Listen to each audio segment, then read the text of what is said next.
So hello guys, welcome back to another blog. So आता वाजलेले 4 आणि मला आज काही सुचत नव्हतं की आज काय ब्लॉग बनवावा.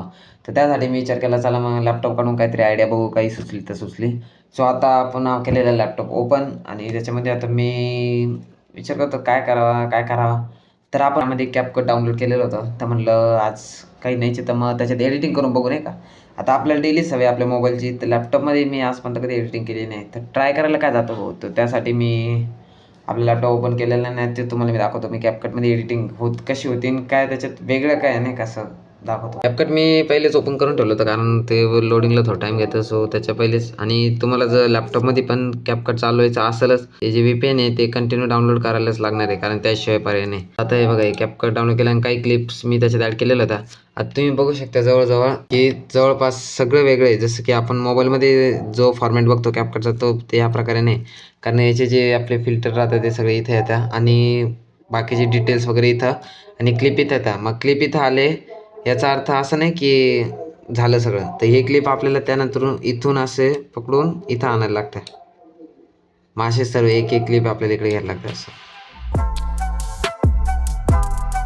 असे 5 क्लिप. आता हे व्हिडिओ बघा, तुम्ही हा ब्लॉग बघितलाच असेल. तर एक डेमोसाठी मी हा ब्लॉग घेतलेला इथं एडिटिंगला.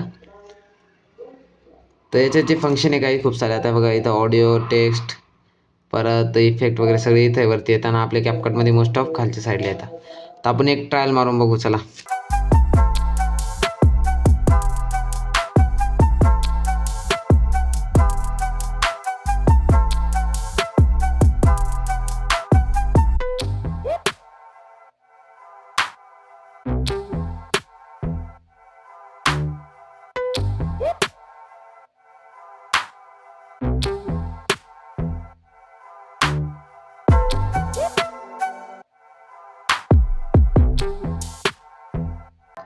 तर गाईज आपण जास्त काही केलं नाही. आपण फक्त क्लिपमध्ये सध्या फक्त स्प्लिट करून बघितलं. जे पार्ट आपल्याला लागत नाही ते डिलीट करायचं काम केलेलं आहे. तुम्ही व्हिडिओ बघितली असेल एकदम प्रॉपर कशी दिसते. फक्त विषय असा आहे, तुम्हाला जे फिल्टरचा एरर ते दिसलं असेल की फिल्टर आणि ट्रान्झॅक्शन जे ते दिसत नव्हते. तर त्यासाठी तुम्हाला VPN डाउनलोड करावंच लागेल. त्याची एक सेपरेट व्हिडिओ बनवेल मी पुढं की कॅपकट कसं डाउनलोड करायचं काय. पण पहिले एक तुम्हाला गोष्ट कळाली असेल ना की कॅपकट आपण मोबाईलमध्ये जेवढं इझिली यूज करू शकतो तेवढं याच्यात करू शकत नाही. कारण खूप खूप वेगळं दिसतं याच्यात. तुम्ही एक साधं लॉजिक आहे ना, तुम्ही जसं आता साधा गेमचा पकडा. एखादा गेम आपण मोबाईलमध्ये एकदम इझिली जसं खेळतो तसं PC थोडा समजायला, खेळायला अवघड होतं. एकदा त्याच्यात सवय पडली तर मग आरामात होऊन जाईल. पुढं काय होणार नाही, म्हणजे पुढं सोपं जाईल आपल्याला. बट सध्या तरी आता जवळजवळ आता मला 2 महिने झाले ते डाउनलोड करून, पण मी कधी त्याचा यूजच केला नाही. आणि आता सध्या चालू विचार हळू त्याचा यूज वाढवावा आणि लॅपटॉपमध्येच एडिटिंग करायचा प्रयत्न करायचा आहे. पण बघू हळूहळू जसं होईल तसं. तुम्ही बघत असा स्क्रीन तर कशी दिसते पाहिलं ना, एवढं पूर्ण असं सेटअप पूर्ण कसं दिसतं. इथून तुम्ही मीडिया म्हणजे इथून क्लिप ॲड करायचं असेल तर इथं वगैरे इथं ऑप्शन आहे, इथं झालं.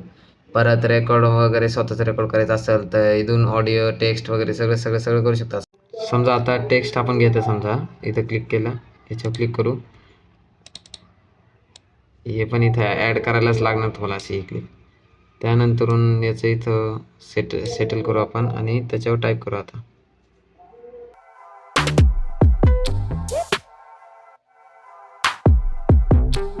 ओके. आणि त्याला काही इफेक्ट वगैरे द्यायचे असेल तुम्हाला तर ते पण आहे आपल्याकडं ऑप्शन. हे बघा इथे नाव तर तुम्हाला दिसतंय ना, ओमकार बोडे ब्लॉग्स. आता त्यासाठी ते इफेक्ट किंवा टॅम्पलेट आपण इफेक्ट बघू काय. आपलं तर काहीच नाही कारण कधी एडिट हेच केलं नाही, तर त्याच्यामुळे बघा एरर दाखवत आहे. नाही तुम्हाला मी दाखवलं असतं. जाऊ द्या, एवढं तर दिसतं ना तुम्हाला. हे फक्त आपण थोडं वाढून घ्यायचं इथपर्यंत कंटिन्यूमध्ये, आणि मग ते आपल्याला काही अशा प्रकारे शो होईल. हे बघा असं. तर प्ले करतो मी एकदा.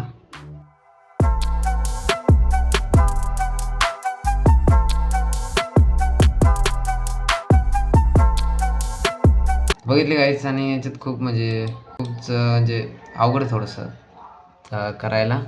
पण बघू, ट्राय करू आपण हळूहळू. आणि तुम्हाला सांगतो गाईज, खरंच कधी कधी ना काही सुचत नाही बघा. डोक्याच्या बाहेर काम आहे हे सगळं. कारण रोजचं टॉपिक शोधणं, व्हिडिओ बनवणं, ते रेकॉर्ड करणं, त्याला एडिटिंग करणं खूप खूप वेळ जातो. आता तुम्हाला सांगतो काय, कधी कधी काय होतं ना, काही सुचत नाही काय बनवा. मग एकदम शेवटी शेवटी मग आता कसं आहे, आपल्याला कन्सिस्टन्सी ठेवायची. भलेही आयडिया सुचत नसला तरीसुद्धा व्हिडिओ रोज अपलोड करायची. त्याच्यामुळं मग काहीतरी आयडिया विचार करून 5-6 वाजता जरी असला ना, एखादी व्हिडिओ शूट करतो मी. आणि त्यानंतरून ते एडिट करतो एकदम फटाफट. मग नाही 7ला झाले ना अपलोड, तर रात्री तुम्ही बघितलं असेल 11ला करूनच टाकतो मी. 11 11:30पर्यंत होऊनच जाते ती अपलोड नाही का.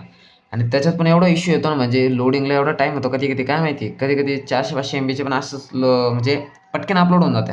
आणि कधी-कधी खूप वेळ घेते नाही का ती व्हिडिओ. मग तेव्हा असं त्याचा टाईम निघून जातो. नाही तर आपल्या 11पर्यंत तर फिक्स अपलोड होऊनच शकतं. कारण आता आपण वायफाय पण बसवलेलं आहे, तर त्याच्यामुळं काय प्रॉब्लेम यायला नाही पाहिजे.